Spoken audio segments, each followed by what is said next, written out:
गेल्या काही महिन्यापासून पुणेकर जीव मुठीत घेऊन फिरत आहेत. पुण्यात गुन्हेगारीचे प्रमाण मोठ्या प्रमाणात वाढत असून कोयता गँगची दहशत देखील वाढत चालली आहे. तसेच गाड्यांची तोडफोड आणि इतर गुन्हे देखील झपाट्याने वाढत आहेत.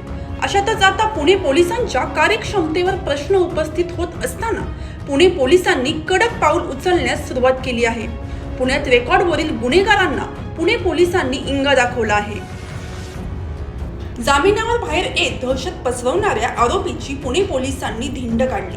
रेकॉर्डवरील आरोपींना धडा शिकवण्यासाठी ज्या परिसरात दहशत करण्याचा प्रयत्न केला त्याच परिसरात पुणे पोलिसांनी धिंड काढली आणि माज उतरवला. सदर गुन्ह्यातील आरोपींनी येरवाडा परिसरात हातात तलवारी घेत दहशत माजवण्याचा प्रयत्न केला होता. येरवाडा पोलिसांची ही कारवाई आहे. प्रफुल्ल उर्फ गुड्या गणेश कसबे, प्रथमेश संजय राठोड, बाबा भानुदास गवळी अशी अटक करण्यात आलेल्या आरोपींची नावे आहेत. पुण्यातील इतर आरोपींचा पोलिसांकडून शोध सुरू आहे. पुण्यात दहशत माजवण्याचा प्रकार सहन केला जाणार नाही असं स्पष्टपणे पोलिसांनी आरोपींना बजावलं आहे.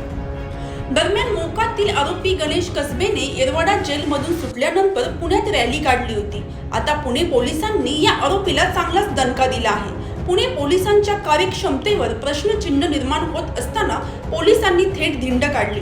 मोका असलेल्या गुन्हेगारांची इतकी बिनधास्तपणे रॅली काढण्याची हिंमत होतीच कशी, अशी टीका पुणे पोलिसांवर सुरू झाली होती.